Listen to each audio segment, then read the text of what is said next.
good, YouTube? It's your boy Matthew Walker, aka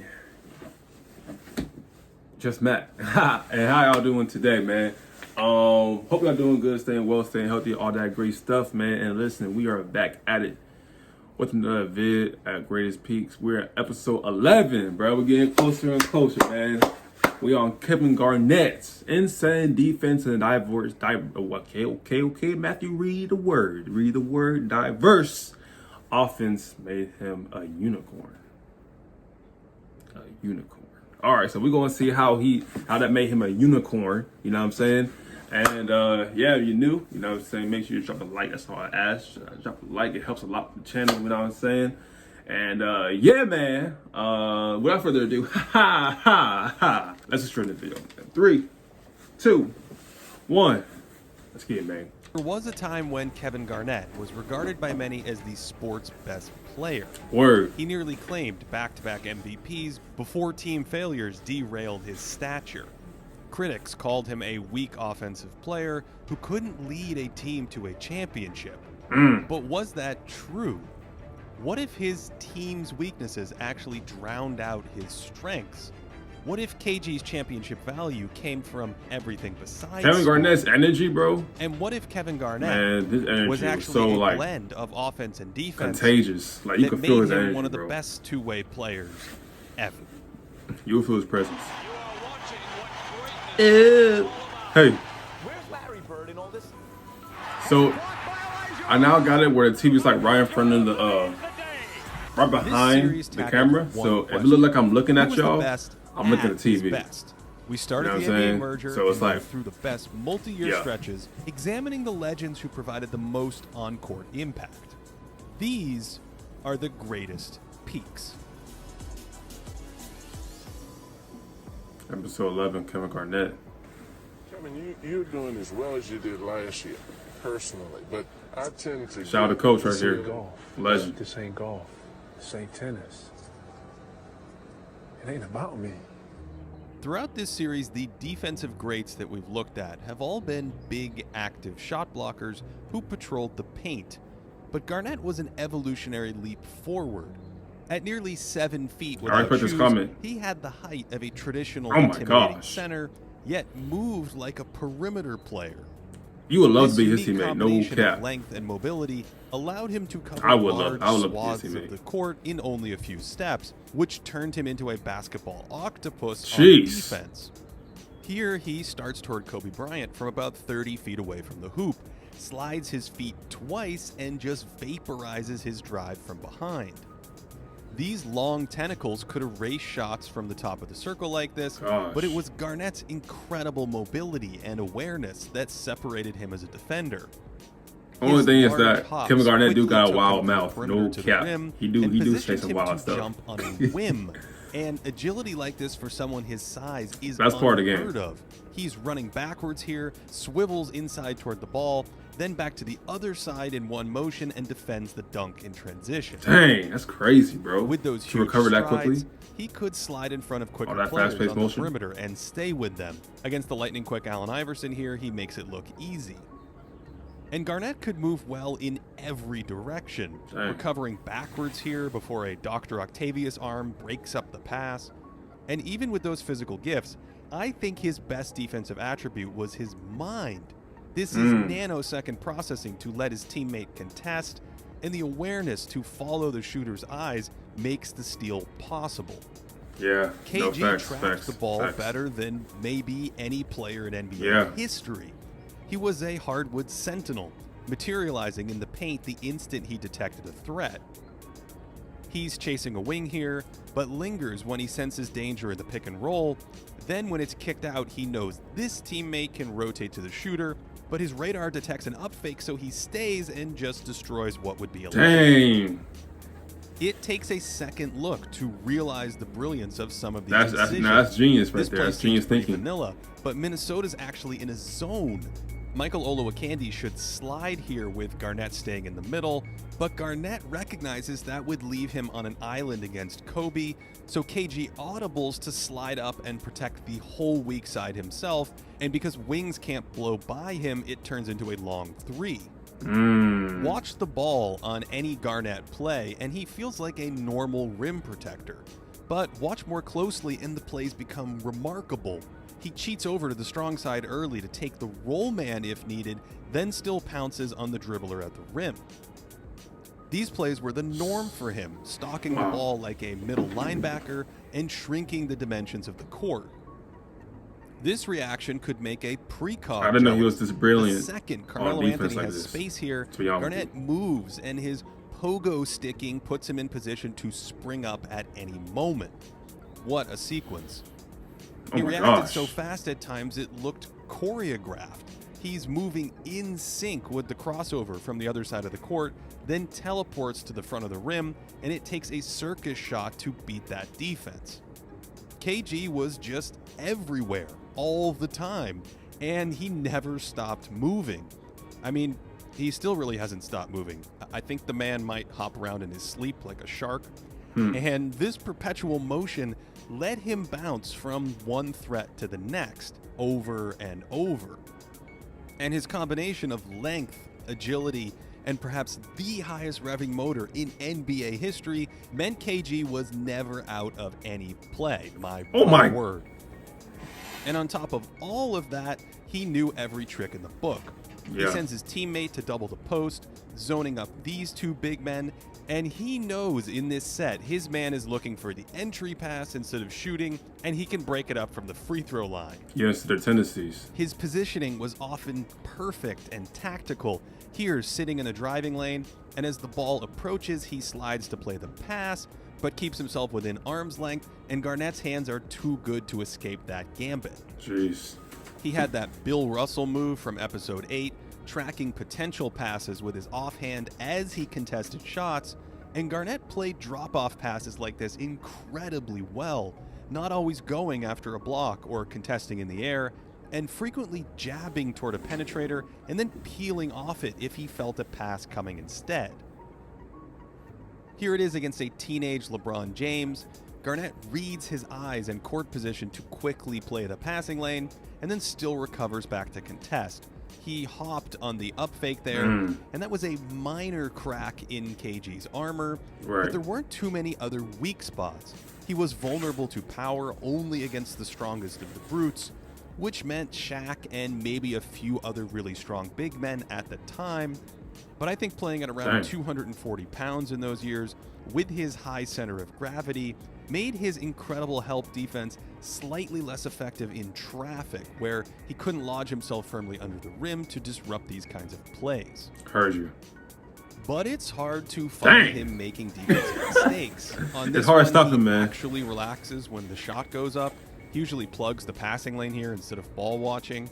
And here he's chasing a wing around, and that prevents him from turning around and covering up this breakdown. Got you. In situations where he needed to rotate into space, Garnett was an excellent rim protector, and he's perhaps the most schematically sound defender I've ever studied, almost never flubbing assignments. Avery Johnson actually once complained that he would call out your plays on the court because he scouted opponents so well. Jeez. This scouting helped him play passing lanes where those cephalopod arms suction cupped a number of balls and made even basic passes difficult. KG averaged nearly 2 steals per 100 during those years, elite for a big man, and with him on the court in 03 and 04, the Timberwolves defense was the equivalent of a top 10 D, but without him they played like a bottom 5 defense because his defensive teammates ranged from mediocre to porous during those seasons. PIPM, which uses this kind of plus-minus data along with the box score, views these years as a top 15 defensive peak since 1997, and using only plus-minus data and adjusting for teammate and opponent quality, these are seen as 2 of the very best defensive seasons on record. KG was also an excellent man defender against nearly anyone. His length made shooting uncomfortable, and he was one of the few players in league history who could truly guard 5 positions. Wings who attacked him were met with heavy resistance, and a number of dangerous perimeter players wouldn't even go at him on switches. Those who did attack him, even in the open court, could meet the long arm of the law. And his capacity to change directions with those tap dancing feet made the impossible look easy. This is a 60-0 That's super stop hard and to do, bro. back to block Kobe That's so at hard the to top do. of the square. That doesn't make sense. To even Shaq jump. was probably the only That's so true tough. mismatch for him in the entire league. But even against big centers, he still held his own. Here, he doesn't bite on a fake from the 280-pound Vitaly Potapico, although, again, occasionally Potapico. up fakes could be a problem. Chris Webber gets him with a second move here, Heard but you. Webber desperately needed up fakes against Garnett Right, because right. he posted a 44% true shooting mark against him in these seasons. Kevin also really bothered Tim Duncan, holding him under 50% true shooting when they were on the court together from 2002 to 2004. That's about 7% lower than Duncan's normal efficiency. Heard. And amazingly, when both KG and Duncan were on the court for those 12 games, their teams scored the exact same number of points. Unfortunately, since Garnett was emerging from an era of golden centers, blocking under 2 shots per game wasn't quite enough to win over Defensive Player of the Year voters who were looking for 3 or 4 blocks from a 7-footer. But his defense was rarely under fire after each playoff elimination during these seasons. Instead, the questions were about Garnett's offense and specifically his ability to score. Magic is listening right now. Here we go. Magic. Kevin Garnett does not have the supporting cast. If he had James Worthy, Kareem Abdul-Jabbar, or Kevin McHale, Robert Parrish, he would be winning championships right now. By far, the biggest criticism of Garnett was his inability to take over games with his scoring in key moments. Where Tim Duncan was celebrated as a classic low-post weapon, Garnett was lamented as just a jump shooter. The same stigma attached to It's tough too because he had Stephon Marbury, but ironically, Marbury won. Garnett was actually one of the best outside shooting big men of his era. He made nearly 43% of his long twos in 2003 and 4, which was the 7th best mark in the entire league. This was better than Dirk Nowitzki in those seasons, and much like what we saw last episode from Kobe Bryant, KG could pull these from deep off a jab step. That's tough. And since he had an incredible handle for a player his size, he could probe into these shots like he was a guard. That's a KG's guard ball move. handling was so secure that Minnesota had This is him guard up at stuff, times for when they real played though. point That guards, stance. and sometimes he just worked that right into a pull-up jumper. Wow. Of course, there's still that trade-off we've discussed on these long outside shots. Even though Garnett was 4 percentage points ahead of league average on his long twos, they weren't that efficient as a half-court shot, at least early in the shot clock, and that can limit a player's overall efficiency. Unlike Robinson, Garnett didn't have a first step that just marched him to the free throw line constantly. His initial move wasn't quite as quick, and more importantly, he lacked the strength and power to drive through minor contact. Hand checking like this derailed his penetration, and old friend Karl Malone bothered him this way in the 2004 Western Finals, pushing him off his spots and rerouting him with little nudges and arm bars. It's subtle, but you can see it here.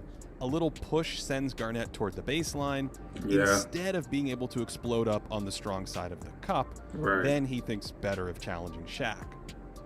The brick wall that was O'Neal deterred KG's forays to the basket in their playoff matchups, primarily because Kevin couldn't rise up and finish through contact well.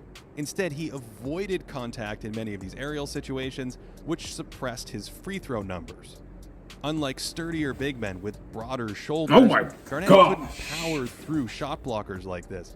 And because he didn't have the balance to drop step and create that space on the near block, he often adjusted into trickier shots, although he never gave up on a play. Some of this was from his high center of gravity. It only took minor contact to throw off balance when he was upright, But this was more of a limitation than an Achilles heel. He was still able to lean into some contact at the rim, and Garnett's free throw rates during these seasons were around average among typical 20-point scorers. He didn't always shy away from contact either, sometimes backing down softer players until he was fouled or found a closer look. When he could turn the corner on his drives, that downhill pressure also drew fouls, and he was more comfortable jumping off of one leg into open space on these flowing attacks. In instances where he was cut off, that handle helped him probe closer. That was good, I was saying. And he often went to this spin back move when he was walled off on his penetration. Yeah. Have I mentioned he's a 7-footer? Thanks. KG added another layer to his very dribble mobile drives with his for his passing, size, no cap. which is functionally how perimeter players spearhead great offense, collapsing defenses and then dishing to open teammates.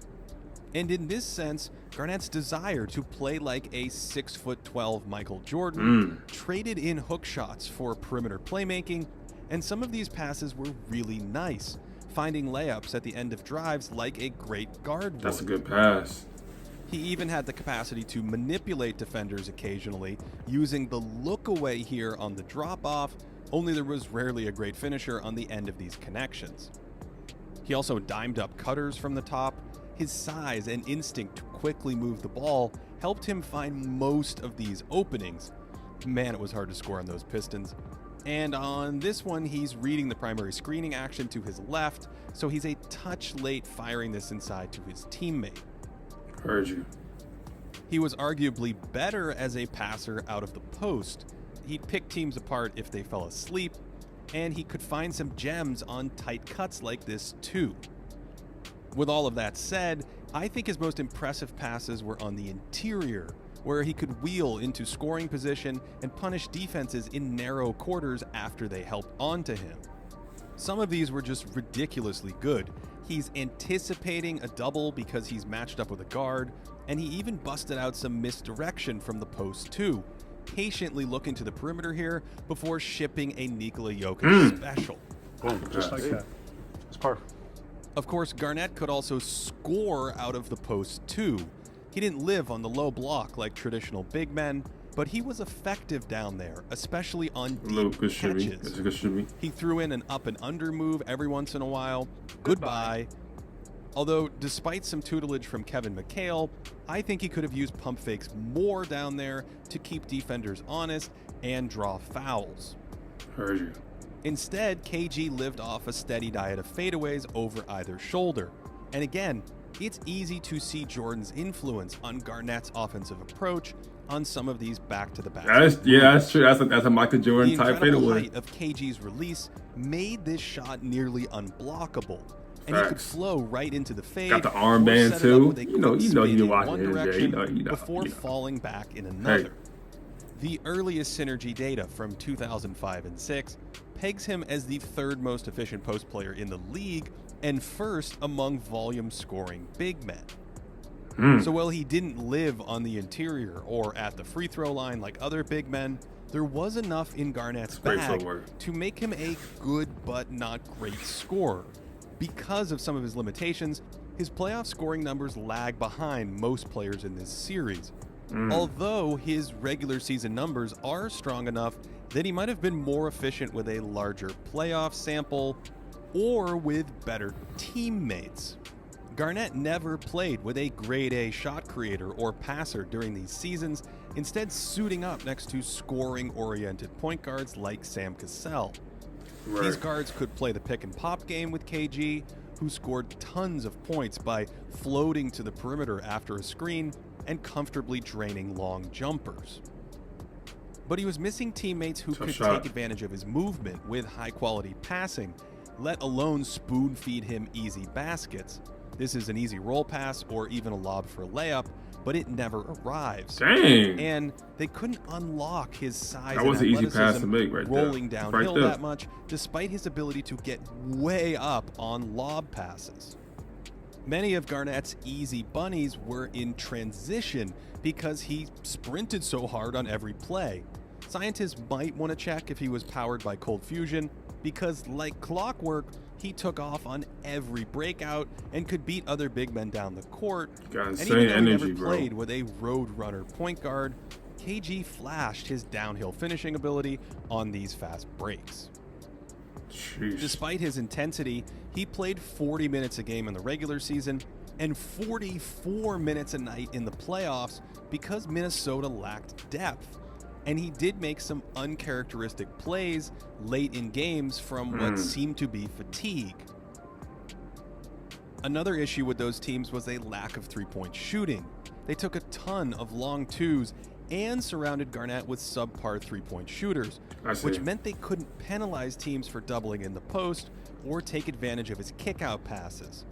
The Timberwolves finished 27th in the league in three-point attempts in these seasons, taking half as many as Hakeem's Rockets did a decade earlier, which feels criminal given Garnett's timing and feel for kick-out passes and the success we've seen three-point shooters have surrounding other big men who weren't on Garnett's level as a passer. This might be one of the reasons the Timberwolves offense fell flat in the playoffs, moving from the 89th percentile in the regular season to the 30th percentile in the postseason. Although, I think injuries were likely a larger factor. Minnesota played without a viable backup point guard on the floor 1/3 of the time, and the Wolves' offense dropped by 9 points in those minutes. Even with just half of that drop-off, their playoff efficiency would look much closer to their strong regular season offense. Like Robinson before him, so much of the big ticket's value was his ability to play off another high-end offensive talent while simultaneously leading the defense, the precise role he would play after moving on to greener pastures. Imagine Kevin Garnett had like an Allen Iverson, bro. That'd be tough. What am I watching right now? what's happening? What? Greetings, Captain Legend. Greetings, King Garnett. Know my name. It's pretty clear that Garnett couldn't ramp up his scoring volume another 15 or 20% to the levels we've seen in the last 3 episodes. But his scoring numbers certainly would have been boosted with teammates who could have created easy shots for him or optimized his activity without the ball. That off-ball game was a big part of his offensive package, where he could catch and go right into his moves, and whether he was attacking a closeout after picking and popping, or just moving into a catch-and-shoot jumper like a supersized guard, Garnett could score quickly. You may have noticed that he often passed quickly too. There's another long two. And split-second decision-making like this, such as short-roll passing, helps maintain advantages. And a quick-hitting game doesn't take away opportunities from teammates.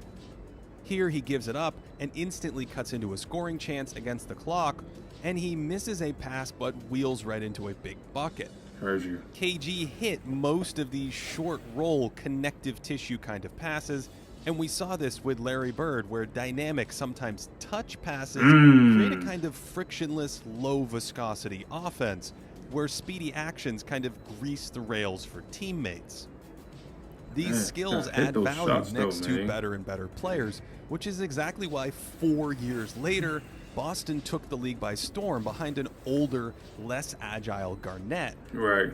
His extra passing fit next to Paul Pierce and Ray Allen, as did his off-ball scoring game in those catch-and-shoot situations. Add in Garnett's nonstop activity and ability to fill in any role or area on the floor, and Boston produced a good regular season and postseason offense. But it was their defense that carried them to a championship. Garnett lifted Boston to historical heights on that end and was the linchpin of a unit that locked down a scorching Lakers offense, authoring one of the most impressive NBA Finals I've seen from a defender. He couldn't leap quite as high or slide quite as well. I remember this time I was a kid, Kobe man. Bryant on a number of plays like this and won a high-level game of basketball chess, anticipating specific passes and plugging any gaps in the backline. He goes to help on this drive and then instantly somehow processes James Posey helping off of Bryant, so he rotates back and then smothers Bryant at the hoop. Man. A key part of Boston's defensive success was Garnett's ability to defend the pick and roll, and he was even better at this art during his peak.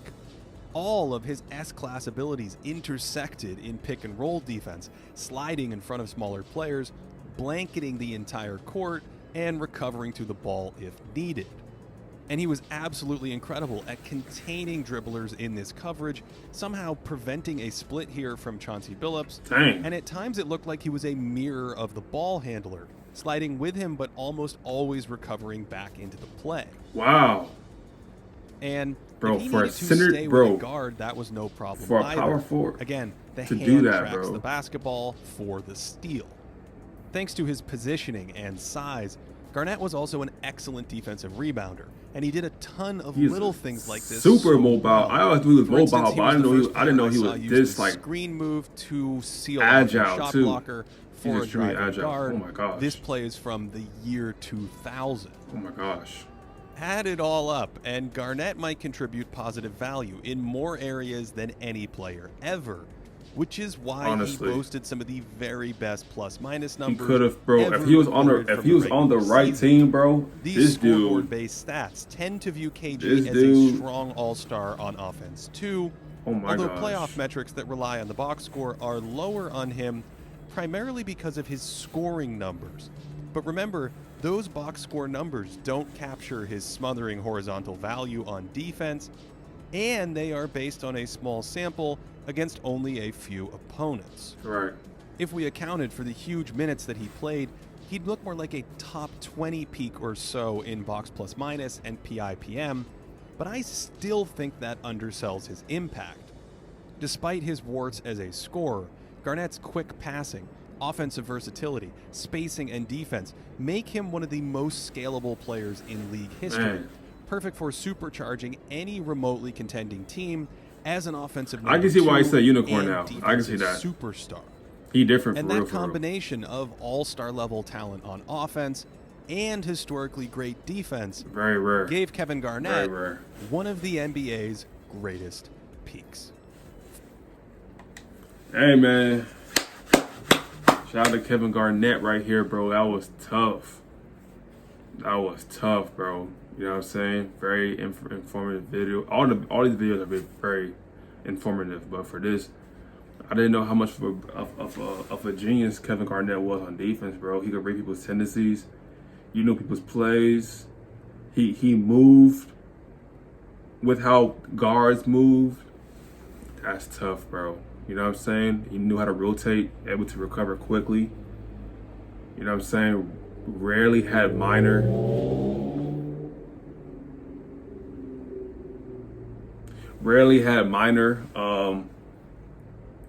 defensive problems, you know what I'm saying? And then the offense is just, he was a little like less aggressive as far as getting contact, but he got more aggressive over the years to get them fouls. You know, and just getting double teamed. That's where having good teammates help. It's when you get double teamed, you can rely on them to make the shot, and he just didn't have the teammates to hit those shots. And if they did hit shots, it would be like long twos and not threes. So I see where the team was lacking for sure. If they had like a Allen Iverson, or they kept Stephon Marbury, or even like a Ray Allen, like if Ray Allen went to the Timberwolves instead to the Milwaukee Bucks. Jeez, bro. But hey, man, great vid. Hope y'all enjoyed this vid right here. I enjoyed it. But yeah, that's gonna do for today. Hope y'all stay well, stay healthy, stay blessed. Have a good rest of your Friday, for real. And love you guys very much. Peace. I'm out.